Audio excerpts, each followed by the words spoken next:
Welcome to the Belly to Belly podcast, where we explore in-person business-to-business marketing.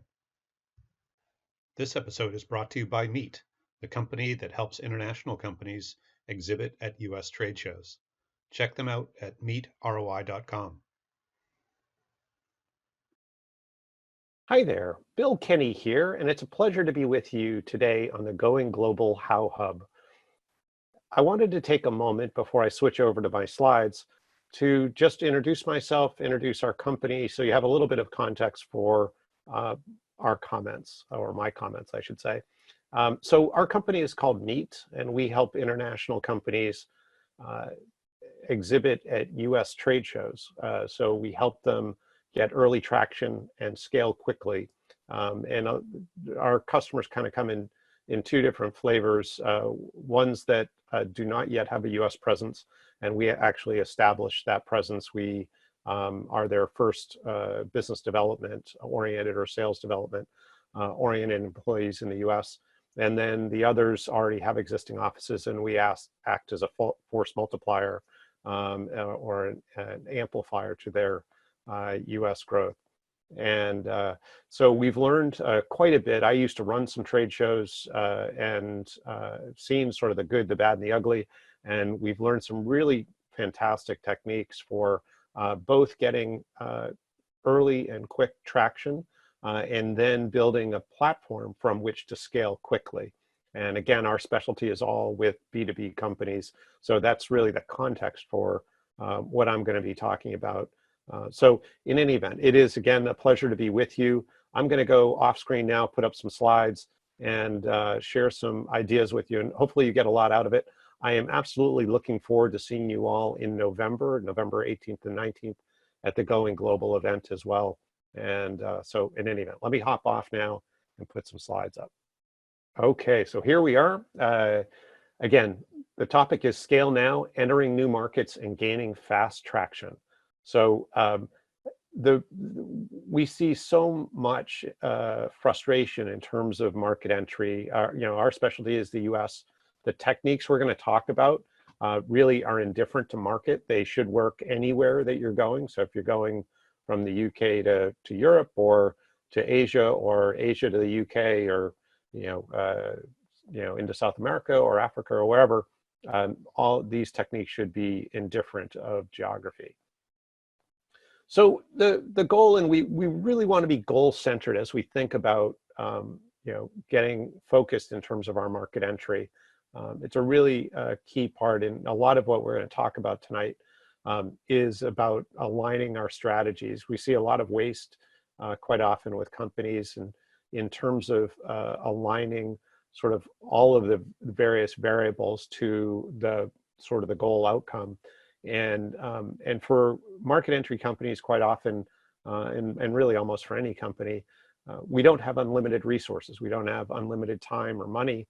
And so making sure we focus our effort is part and parcel to creating success. So this is really the goal, right? We want to help whatever market we're going into. We want to help that team essentially, strap a rocket to their back and remove all of the friction to growth. And that's kind of where we want to go. And so all of my comments today are going to be aligned with that outcome in mind. So our agenda is simple, and I hope you don't mind my sort of weird sense of humor. But here's our agenda. So we're going to talk about sand. We're going to talk about persona. We're going to talk about fish, and maybe even some fishing, about wagering, and complement or complementation. And certainly I would love your questions at some point. Obviously, we're not in a question mode at the moment, but I'll certainly look forward to chatting with you in November. I'll give you my contact info at the end. You're more than welcome to reach out. You have my Twitter handle at the bottom of the screen. So please, shoot your questions over. Glad to dialogue with anybody. And some of this too, it's great to talk about specific scenarios that you're dealing with. So let's make sure that we do that where you have any questions or any comments.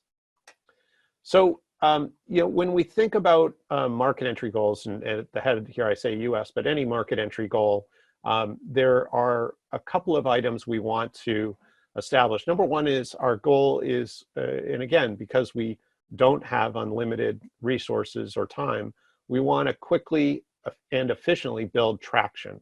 And what I mean by traction is we want to create sales. And, it's kind of one of those things that in that first 6 months, for most companies, the goal isn't or shouldn't be to create lots of sales, but you need some. And there's a variety of reasons you need some, and we'll go into those in just a minute. But you want to create some traction. Obviously, it puts some throughput through the operation. You make sure that things work well. You make sure that whether it's the communication or the steps that are taken to onboard and to satisfy a customer work well. We essentially want to set the stage for scaling. And we obviously need some successes. We need some wins. And that's really key. And the other thing that is rarely talked about, but what we're finding is it's even more important than the actual sales. And I don't mean at all to downplay revenue and sales. It is number one. We even give t-shirts to our customers that say sell shit. And it's not, I don't mean shit in a negative way, but I mean it. Our job is to sell. And so it's a key part. But we want to map what creates a customer. And so that's going to happen. We'll talk in quite a bit more detail about this, but that's going to happen by doing a variety of tests and validation, invalidation of what creates a customer. And if we do nothing else sort of in that first 6 months, but understand how customers get identified and converted, we're going to set ourselves up for a very successful future, and very, very key. So again, we see two sort of key things that we're trying to do at Market Entry. Number one is to quickly and efficiently build traction, and two is to map that customer creation. So here's a variable that we rarely see talked about, but it ends up that it's one of the most important variables, and that's time. And each company that does market entry has a limited amount of time, and this limit is imposed by a variety of actors in the process. You certainly have funding, whether it's you're self-funded and revenue generated, funded or funded by revenue generation, or you certainly would have a limit in terms of how long you can keep the team together. Without a variety of things, the team starts to lose interest. We certainly think of compensation and making sure that they get paid and paid, in a competitive way as one, but also the idea that the team needs to see some successes. And that's why, the early wins and the sales become important, because seeing that there's product market fit and there's some customer adoption is really important to the state of mind of the team. And so making sure that there's a roadmap to getting some early wins, getting some closes, getting some validation that what they've hitched their wagon to actually makes some sense is really important. Other factors, where time is important. Certainly, your customers want to see that you're growing. They want to know that you're going to be around for for the foreseeable future to service them and take care of their ongoing needs. Certainly, your investors want to know that you're going to be around, and they want to see some successes. And if if any of these parties sort of doesn't see successes, they begin to sort of move on to greener pastures. And so you're really dealing with a lot of competition for attention, and getting those successes is really key to keeping the team and everyone else sort of glued into the vision that you're creating. So time becomes a really important variable. And again, this is something that's rarely talked about, but you really need to consider it in your strategy as to how do we keep the momentum up is a really big part of it. So when you do make the decision to enter a new market, think about how do you keep that momentum up and keep sort of a series, develop a series of successes and build a plan that allows that. So home runs or big opportunities probably aren't nearly as valuable as having some really good incremental victories. What we might call, in the U.S., the baseball metaphor, having base hits as opposed to home runs. So as I mentioned off the top, we focus a lot on trade shows and in-person type opportunities for making connections. We get asked all the time, so why trade shows? And I know a lot of you, you're going to the Going Global event. You're used to going to trade shows. You've certainly heard that trade shows are important in the U.S. market, and certainly there are plenty in Europe and Asia and so on. But in the B2B world, what we find is that most marketing dollars are spent with the hope of someday getting face-to-face with a prospect. And what trade shows give you an opportunity for is all the prospects, or many of the prospects, are in the room. The big challenge is nobody's labeled your prospects, right? So if there are 10,000 people in the room, nobody said these are the 5 or 10 that you need to know.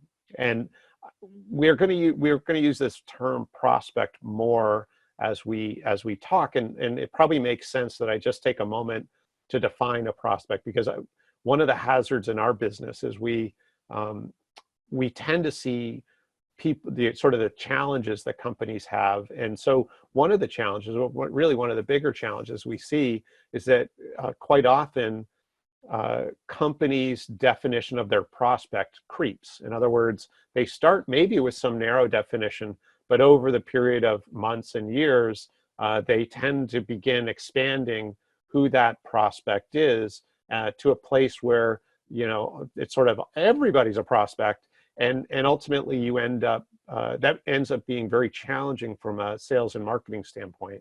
It becomes a real problem. So I'm going to give you 3 words that hopefully will help you, or maybe we can agree on these as being sort of how, at least for the sake of this workshop, we're going to define a prospect. And if it works for you as you go forward, I hope it does.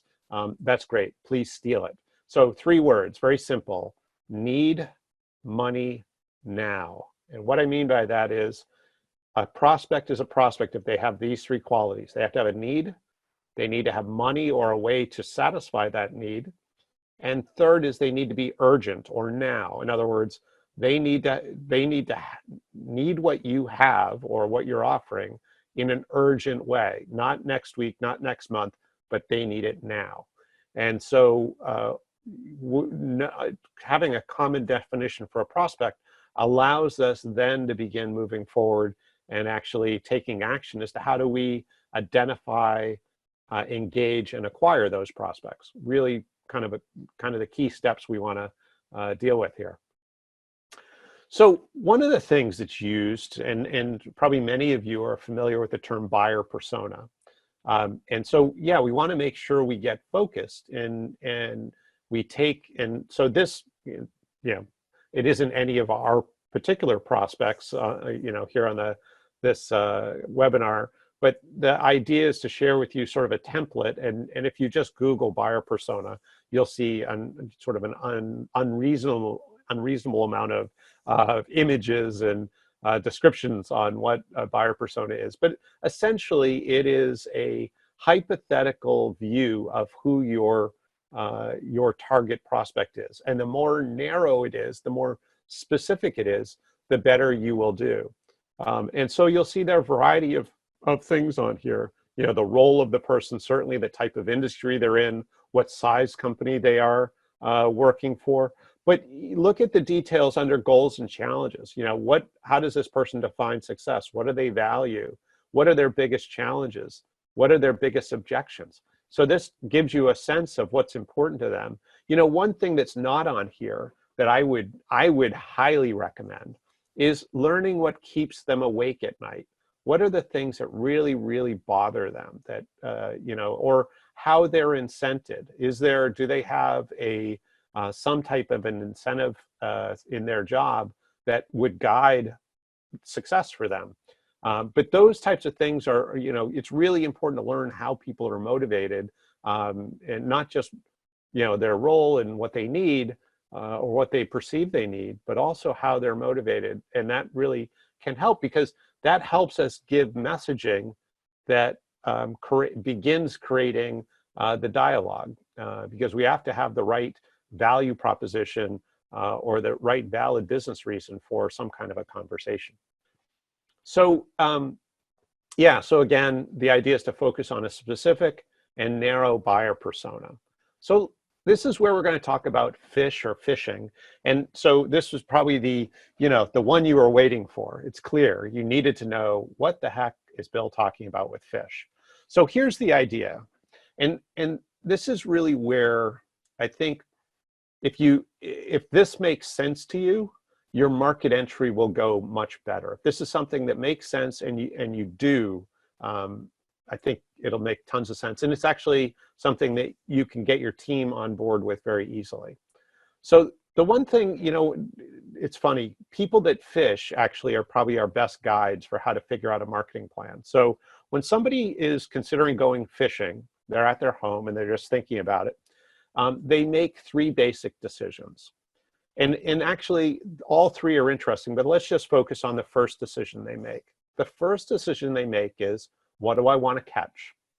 And so they make that decision. And of course, that allows them then to begin working on the next two. But the first decision, what do I want to catch, is actually a very complicated decision when you understand that there are 34,000 species of fish. And there are actually many subspecies as well. So there may be 100 plus thousand species and subspecies of fish in the world. But let's just take it simply. So when somebody, and actually I was on a call today with somebody who said, I want to catch a white striped bass. That's my goal. And it was, you think about that, that's very specific. So in order to, he didn't say striped bass, he said a white striped bass, which is a subspecies. But, just even taking the striped bass. So in order to make that decision, this person eliminated 33,999 species of fish. In other words, he made a decision, I'm not going to try to catch 33,999 species. I just want to catch a striped bass or a white striped bass. So that suddenly narrows down where he or she might go fishing. It also narrows down what he or she might use as bait to attract and essentially catch that fish. And so it's so important to make that decision, because you've eliminated, probably most of the bodies of water in the world, and also most of the baits in the world. So you suddenly now can speak and compel this fish to have interest, because you're going to go where they are, which is actually the second decision, where are they?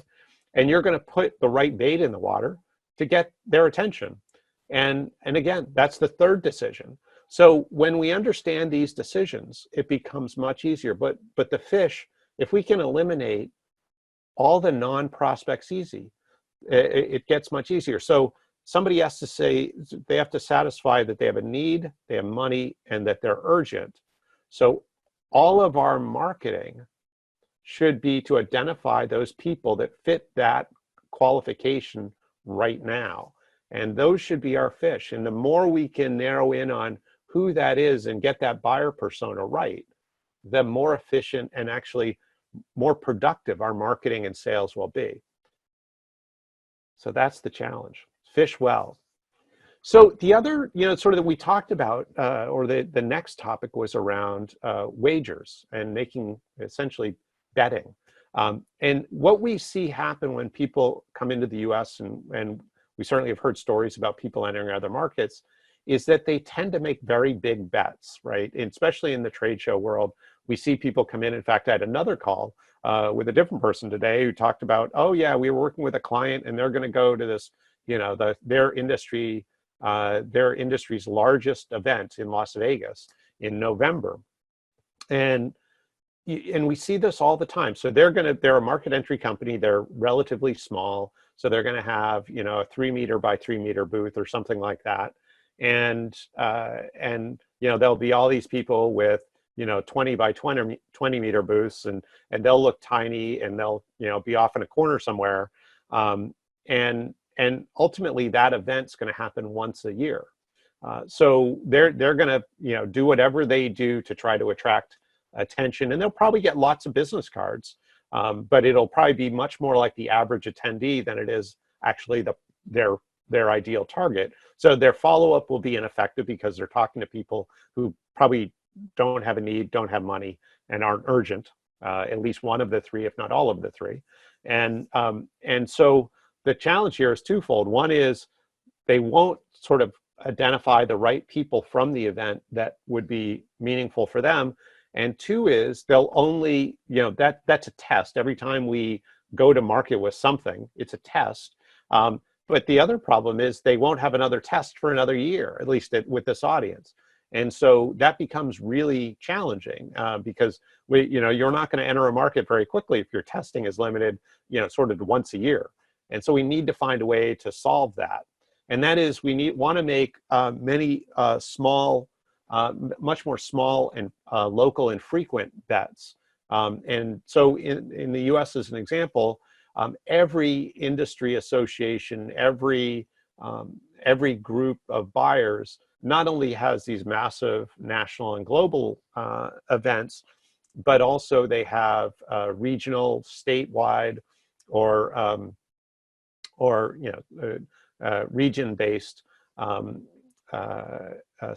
sub-events that are, they have chapters and they meet, whether it's weekly or monthly, or at least quarterly, but where you can get out and in a much more frequent basis, in a much more cost-efficient way, go and test your ideas in terms of who is your customer, where are they, and what message will essentially attract and convert them. And so that's really the idea. Instead of making these big bets, focus much more locally and regionally, and use that time to do testing in order to validate what works and what doesn't. You'll have a much more modest budget. You'll also have a flow of leads as opposed to having this big spike in leads that, and in this case, there'll be much better leads because you're getting better at each time you do it in terms of presenting something that better qualifies the people that you're looking to attract.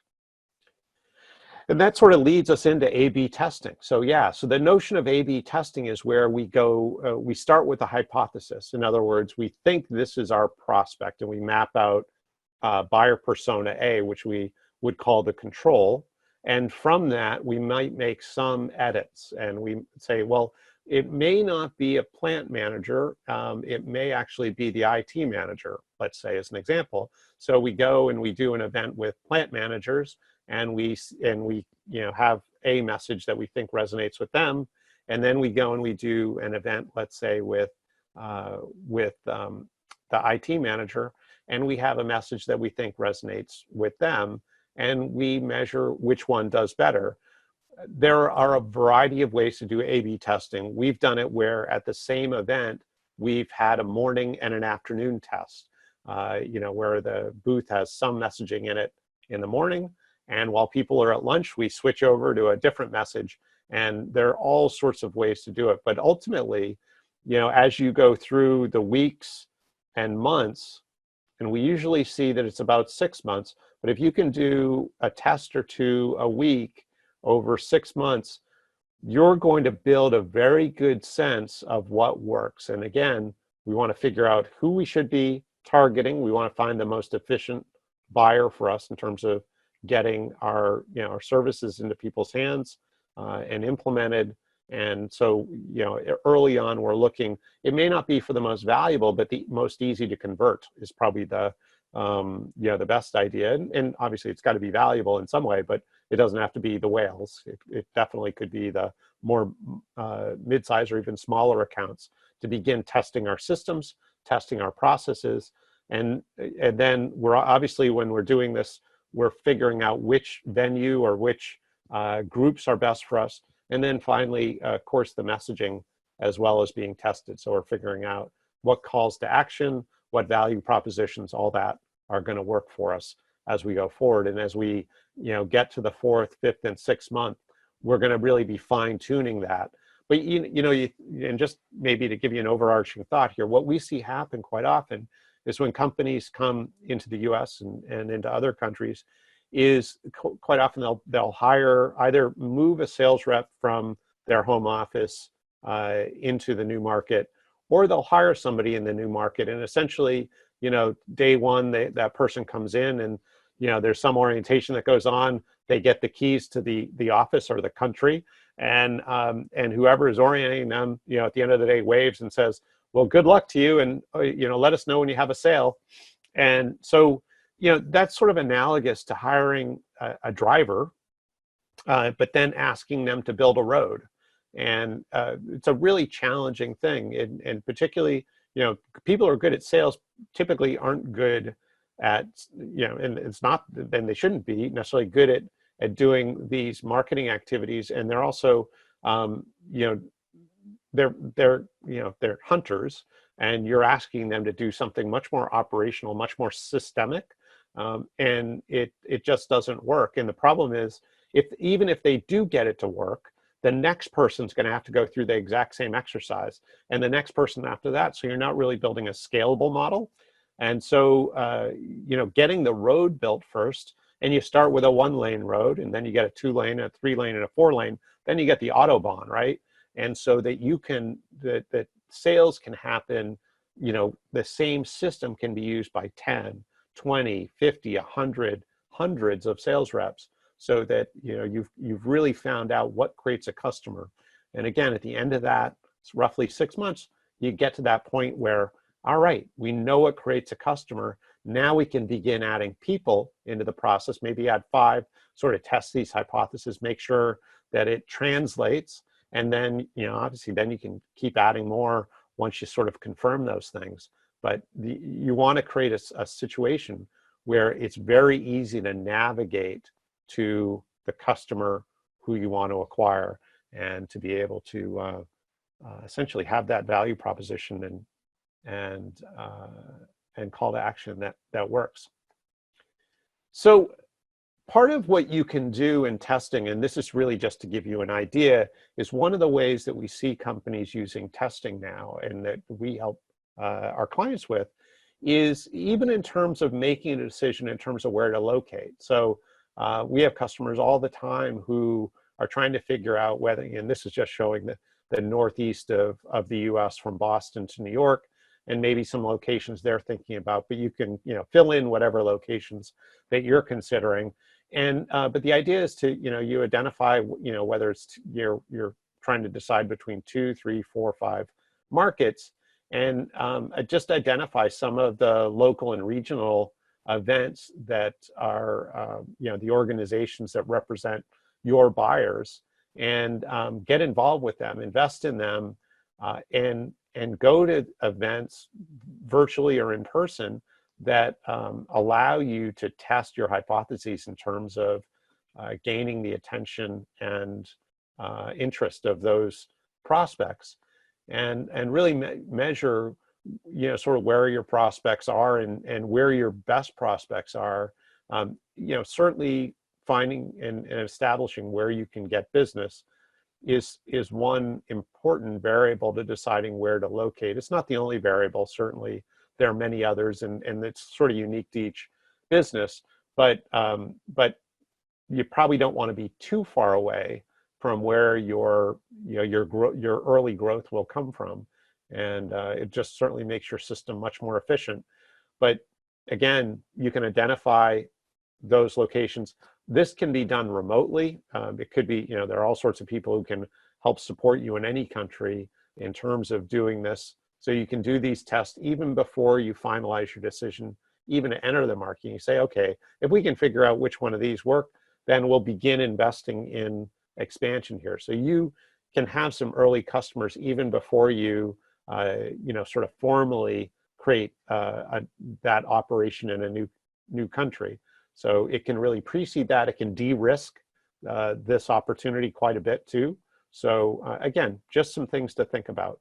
So maybe in the end you decide, oh, I'll go to New Haven, Connecticut. And again, it could be you pick the town. Maybe down in the lower left you decide instead to go to Philadelphia because you like Philly cheesesteaks, or they're really good customers there. Actually, a great healthcare market, as well as Boston's really strong in healthcare as well. But again, it depends where your customers are, and where you can see that early traction. So our prescription for the first 6 months is really to look at, again, building that road as well as getting some traction. So we want to drive on the road, but we know we're going to have to spend a fair amount of time in terms of, being okay with being wrong. And that's what opens up testing, and what makes testing effective is that you're open to new ideas and open to new techniques so that you can figure out what technique works well. So part of the goal is to build intimacy with key groups. So again, if we're aligned with who our target buyer is, or we have some hypotheses around that, then we want to get involved with groups that represent those buyers. And so we're going to go to, whether it's weekly or monthly events that have those buyers or buyer personas at them, and we'll do a variety of A/B tests and make sure that we understand what attracts and converts them. And when I say convert, it might be converting them to a sale. It also might be converting them to an appointment. That's obviously another big milestone in the sales process. So we're going to test new buyer personas and make sure that we understand which one will be most efficient for us. We're going to find persona event communities so that we can get in the same room as them. And it's not just getting in the same room as them to sell to them. It is also getting in the same room as them to learn information. We might see some competitors there, so we'll get some competitive intelligence. We will certainly hear the content that they are and the stories that they're sharing, which will allow us to much better understand how to communicate with that buyer, whether it's understanding their struggles better or understanding their successes. All of those things add in to our ability to relate to those prospects. And then we want to hone in on that value proposition for that buyer and the key offers that convert them. And again, conversion, there should be a lot of micro conversions that happen. Generally in sales, we think of a close, but a successful close is usually built on the back of a lot of small closes. So, it's closing for the next appointment.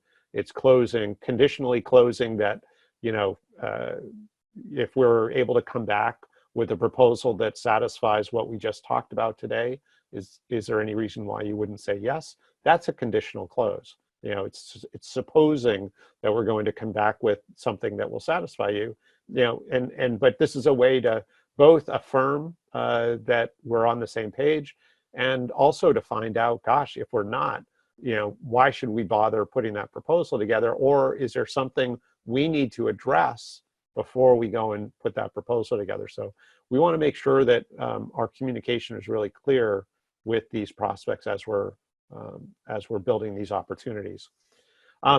The first 6 months is really about iterating and evolving quickly. And what we've experienced as we've done this and really worked on our systems to do it is that usually you come out of that 6 months and what you've learned completely changes everything that's on the website from a marketing communication standpoint. It changes the collateral. It changes the way the salespeople communicate, because again, you've learned, number one, who you're communicating to, which really changes what you say and how you say it. But then you've also tested that messaging so that you're much more precise in terms of how you communicate to these buyers. So be open to that iteration. The one pro tip I'd throw in here is that, and it's actually really funny, is we all probably sit in a variety of marketing meetings, and one of our observations is quite often everybody sort of gives their opinions, and then sort of ego begins to creep in, and whoever the leader in the room is, or the informal leader, they may get a little louder, or maybe use their influence to sort of push things a certain way. And certainly as consultants, we often have the power to sort of come in and maybe push hard in one direction or not. And one of the things we've learned is actually to completely resist that, is to really be open to ideas when we're brainstorming about marketing techniques. And because what we found anyway is, we don't know, and we need to test. And testing it through events is so relatively inexpensive. And the cool thing about events, and you certainly can do testing online, and HubSpot and a variety of companies have built the sort of this whole inbound marketing methodology, which is a lot of what we use, but we do it in person. The cool thing about doing it in person is if we're together and you opt into our offer, or you are attracted by our call to action, I can ask you why. Can you tell me what's going on in your world right now that's causing you to be interested in this? And I'm going to get a really good story, and I'm going to hear about that. I'm going to get much more intimacy with this particular buyer, and not just be able to relate to them better, but to be able to relate to their persona better. Likewise, if they don't opt in, I have the opportunity to say, I appreciate that this isn't really a key issue or something that's critical for you, but what are the things that are critical for you? Is there something right now that's keeping you awake at night? That's a significant challenge, or that would help your business get to the next level in some way. And again, they'll share stuff that's important, and it may not be anything you can help with, but this is all instructional. It's all giving you depth and perspective on this, both the industry and these various buyer personas. And it may help you either augment what you're doing now to satisfy, maybe it's a higher level need that's important and you see market opportunity in, or it may help you deselect that buyer persona. Whatever it is, it gives you a depth and a much stronger way to be able to make decisions about the three key actions, right? Who do I want to attract? Where are they? And how do I attract them? What's the messaging? So the next step here is about alignment. And that we hear the term integrated marketing, and that's really important. And it's a simple term, but it's actually a really big concept. And the more you can align all of your marketing, the more efficient all of this gets. And in fact, the less you have to do, because it becomes more efficient, and each thing sort of complements the other. So the things that you do is to, again, sort of align that target buyer persona, and align all of the modes of marketing with attracting and converting that target persona. And so making sure that you sort of select the modes where you're going to go fishing with where that fish is, and again, using that messaging that attracts them, and have the modes complement each other. One thing I don't have a slide on, but it's probably helpful to at least to share, is when you're looking at your marketing, it's important to sort of look at it in stages. Not all marketing activities are meant to be consumed at all the stages. And so when I say stages, we would look at marketing in 3 stages. We would look at it as first stage being awareness, second stage being intimacy, and third stage being trust. And this is what we would consider the marketing, the B2B marketing funnel. And so your things like going to a trade show, or any type of website, or social media ads, or Google ads, or anything like that, would be in sort of awareness camp. It's they're finding out about you, they see your name, maybe they get a little bit of information. Then if they come to one of your webinars, or they go to a workshop that you hold, or they download a white paper, you're beginning to build intimacy. They're actually they've lifted up the cover, and they're now looking at the inside, and they're seeing, understanding your competence, your capabilities, and so on. And that begins to build intimacy. And as we get intimacy, we begin, and sort of building it in a good way, we begin to get into trust. And trust is normally where the relationship converts over to the possibility of setting an appointment. And so that's really where we want to get people to. And some people jump, 2 steps and go straight to setting an appointment. We don't want to slow that down. On the other hand, we have to understand that other people need to consume some information, build up a sense of knowledge about us, some intimacy, before they feel comfortable enough to schedule a time to talk and share some details about their concerns and their priorities in order to see if there's a good fit in terms of working together. So, thinking about that and making sure that we align all of our modes and use the marketing funnel so that people logically move down to that place where they go, oh, well, yeah, it totally makes sense that we have a meeting. So, let's look in your diary and pick a date and time. So when we talk about alignment, there are a variety of things we're going to align. We certainly want to align the events that we're going to with not just each other, but the other modes. And so when we say associations, we may join some associations. So those should also align with it should fit in terms of our buyer personas and the other modes of marketing and communication that we're using. The marketing communication obviously has to align, and what we say and do needs to support our event participation. Any offers we have should also align with that buyer persona.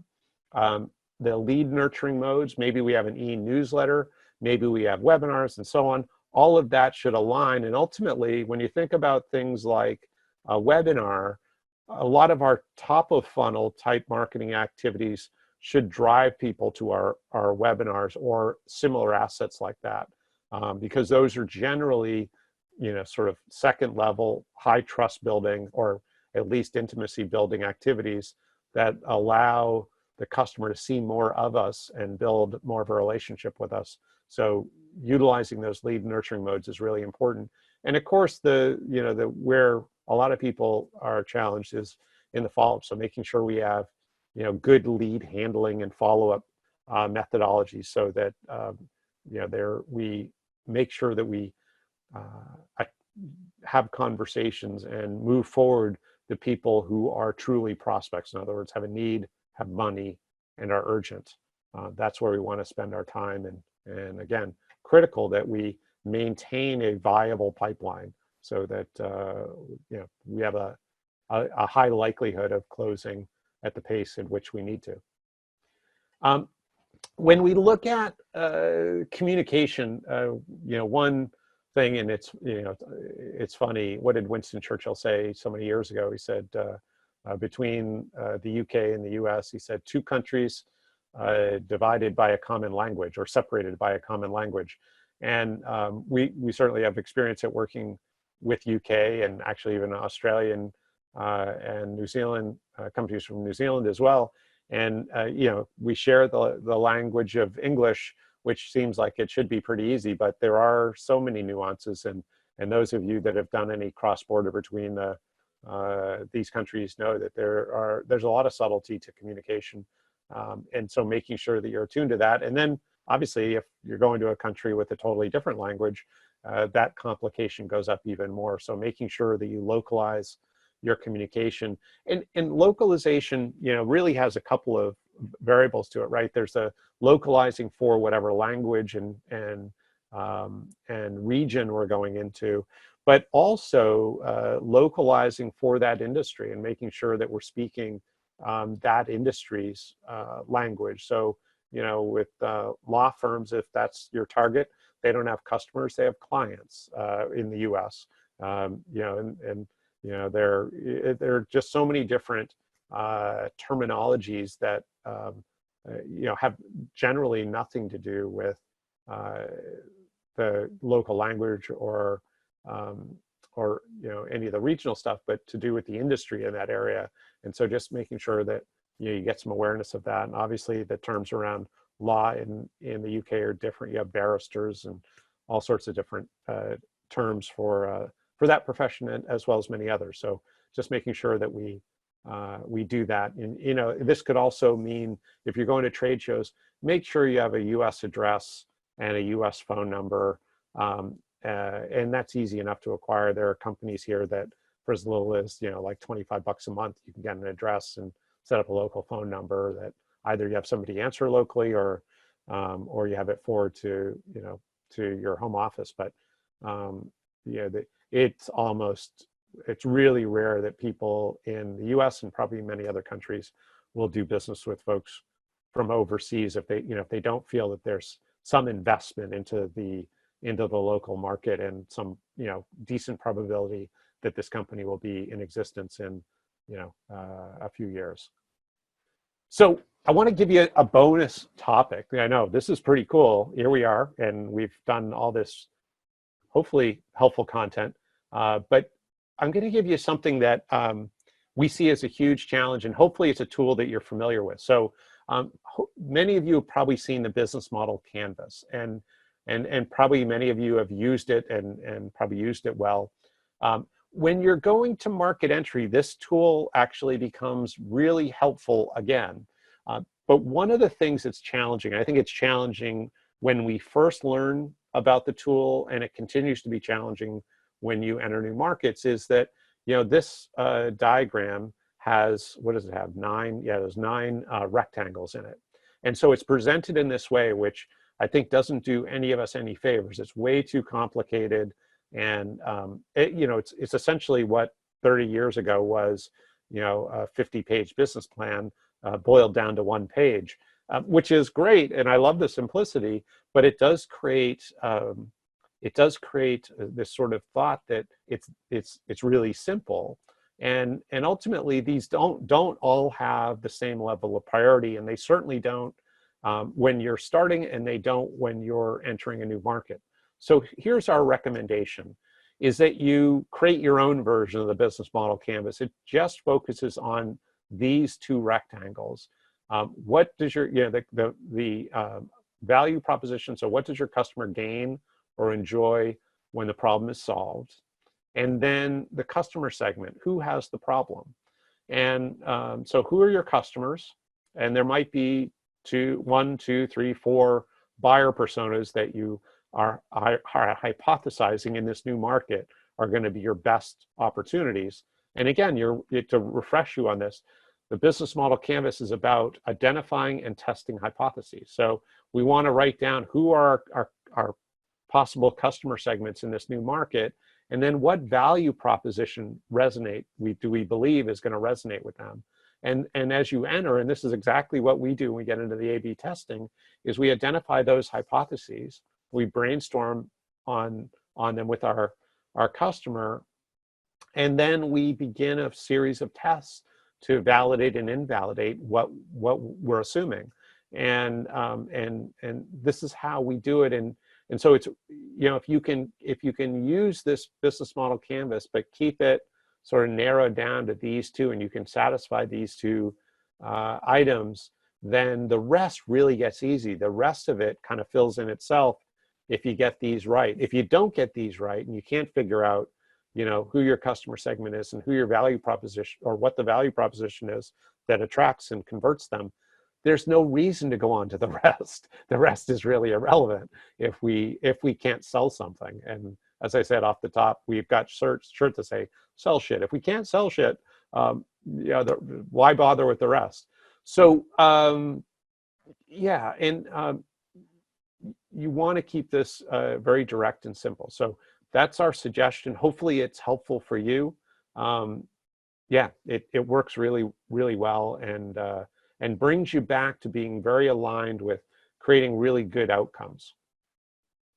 So this is where we started. We started with the idea of, the management's responsibility is to set up an infrastructure where their employees succeed. And, rule 1 for management is make sure that the business continues. Rule number 2 is set up an infrastructure where the team and individuals on the team have the greatest opportunities to succeed. So it's about giving them an infrastructure, giving them a good road where they can drive really fast and get great results.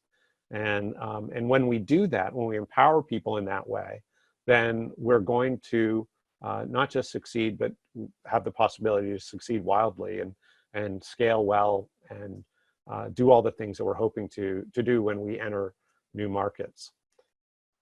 So here's my contact info. Hopefully this was helpful for you. I certainly would encourage and be delighted to have any questions whatsoever, and glad to help you. You can see my phone numbers on WhatsApp, my email, bill@meetroi.com.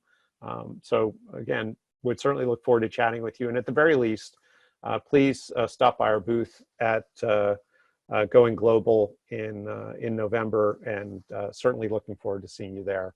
So with that, I'm going to say good day to you. I hope you continue success this year, and please reach out anytime. So thanks a bunch, and we'll talk to you all really soon. Bye for now. Thank you for joining us on today's podcast. Feel free to reach out if you have any questions or we can be of any service. Like us if you'd like to stay in the know on current episodes.